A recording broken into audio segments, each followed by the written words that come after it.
Chanakya international academy உங்களுக்குள் இருக்கும் தலைவரை வெளிக்கொண்டு வரும் பியூர் பாலிடிக்ஸ் பயிற்சி பட்டறை. நேரடி மற்றும் இணைய வழி. கான்டாக்ட் 7338824242.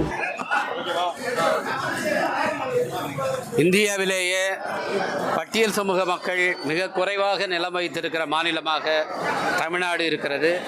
அது மட்டுமல்ல, 5 ஆண்டுகளுக்கு ஒரு முறை எடுக்கப்படுகிற விவசாய கணக்கெடுப்பில் ஒவ்வொரு 5 ஆண்டிலும் பட்டியல் சமூக மக்கள் வைத்திருக்கிற நிலம் மட்டும் தமிழ்நாட்டிலே குறைந்து கொண்டே போகிறது.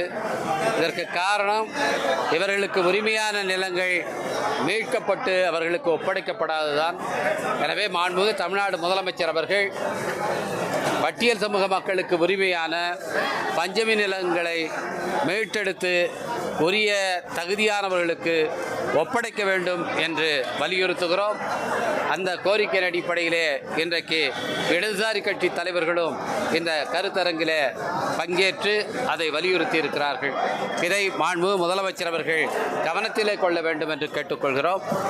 இன்றைக்கு தேர்தல் ஆணையம் தமிழ்நாட்டு உட்பட 12 மாநிலங்களில் தீவிர சிறப்பு வாக்காளர் திருத்த நடவடிக்கையை துவக்குவதாக அறிவித்திருக்கிறது. இது தொடர்பாக திமுக, விசிக உள்ளிட்ட பல்வேறு கட்சிகள் தொடர்ந்த வழக்கு உச்சநீதிமன்றத்தில் விசாரணையில் இருக்கும் போதே அடுத்த கட்ட நடவடிக்கையை தேர்தல் ஆணையம் அவசரமாக மேற்கொண்டிருப்பது பீகாரை போலவே தமிழ்நாட்டிலும் சட்டப்பேரவை தேர்தலில் குழப்பம் விளைவித்து பாஜக கூட்டணியை வெற்றி பெறச் செய்வதற்கு சதி நடக்கிறதோ என்ற சந்தேகத்தை எழுப்புகிறது. எனவே உச்சநீதிமன்றம் அடுத்த விசாரணை நவம்பர் 4ஆம் தேதி போட்டிருக்கிற நேரத்தில் அதற்கு உள்ளாகவே இப்படியான அறிவிப்பை தேர்தல் ஆணையம் செய்திருப்பது கண்டனத்துக்குரியது. இது சட்டவிரோதமானது. எனவே இந்த நடவடிக்கையை நிறுத்த வேண்டும் என்று கேட்டிருக்கிறோம். மாண்புமிகு முதலமைச்சர் அவர்கள் இதற்காக நவம்பர் 2ஆம் தேதி அனைத்து கட்சி கூட்டத்தை கூட்டியிருக்கிறார்கள். அனைத்து கட்சிகளும் இதில் பங்கேற்கும் என்று நாங்கள் நம்புகிறோம். குறிப்பாக இன்றைக்கு ஆட்சியை பிடிக்கும் கனவிலே இருக்கின்ற நடிகர் விஜய் அவர்கள் தன்னுடைய கருத்தியல் எதிரி என்று பாஜகவை மேடையிலே பேசுகிறார். ஆனால் பாஜகவின் திட்டங்கள் எதையும் அவர் எதிர்ப்பது கிடையாது, அதற்காக கண்டனம் தெரிவிப்பது கிடையாது.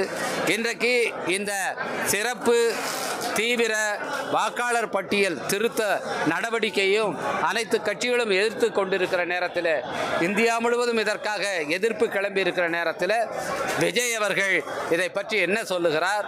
இதை எதிர்க்கிறாரா இல்லையா, அதை வரவேற்கிறாரா என்று அவர் விளக்கம் அளிக்க வேண்டும். இன்றைக்கு பாஜக தான் விஜயை இயக்குகிறது என்பது இன்றைக்கு வலுவான ஐயம் மக்கள் மத்தியிலே எழும்பி இருக்கிறது. அதிலும் குறிப்பாக கரூர் சம்பவத்துக்கு பிறகு அது தெளிவாகி இருக்கிறது. இந்த நிலையில் இந்த SIR என சொல்லப்படும் இந்த சிறப்பு தீவிர வாக்காளர் பட்டியல் திருத்த நடவடிக்கையை விஜய் எதிர்க்கவில்லை என்றால், எதிர்த்து போராடவில்லை என்றால் அவர் பாஜகவினுடைய கையாள் தான் என்பது வெட்ட வெளிச்சமாகும் என்பதை தெரிவித்துக் கொள்கின்றேன்.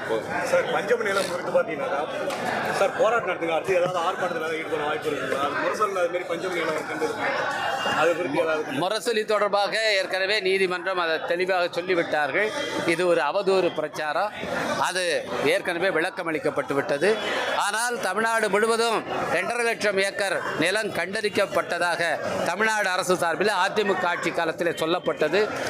அப்படி கண்டறியப்பட்ட நிலங்களையாவது பிரித்து கொடுக்க வேண்டும். 2.5 லட்சம் ஏக்கரில் 10% நிலத்தையாவது முதலில் பிரித்து கொடுக்க வேண்டும் என்று மாண்பு முதலமைச்சர் அவர்களை வலியுறுத்துகிறோம். இந்த அக்டோபர் இறுதி வாரத்தை விடுதலை சிறுத்தைகள் கட்சி நில உரிமை மீட்பு வாரம் என்று கடைபிடிக்கிறோம். அதிலே இதை ஒரு பிரச்சார இயக்கமாக நாங்கள் மேற்கொண்டிருக்கிறோம். சார், வருவாய்த்துறை அலுவலகங்களை பார்த்தீங்கன்னாக்கா இதோட தகவல்லாம் இருக்குன்னு சொல்றீங்க. அவங்க குறித்து ஏதாவது கண்டனம் தெரிவித்து அங்கே ஏதாவது போராட்டத்தில் ஈடுபட வாய்ப்பு இல்லை. வருவாய்த்துறை அலுவலர்கள் இதற்கான ஆவணத்தை தனியாக பராமரிப்பு, ஒவ்வொரு வட்டாட்சியர் அலுவலகத்திலும் இதற்காக தனியாக ஆவணங்கள் பராமரிக்கப்படுகின்றன. அவர்கள் இது மாதிரி ஜமாபந்தி நேரத்தில் அதை அவர்கள் கொண்டு வந்து காட்ட வேண்டும், அந்த கணக்கை ஒப்படைக்க வேண்டும் என்று இருக்கிறது. அதை காலப்போக்கிலே சரியாக அவர்கள் செய்யவில்லை. இந்த அரசாணையை சரியாக நிறைவேற்றும்படி மாண்புமிகு முதலமைச்சர் அவர்கள் அறிவுறுத்த வேண்டும்.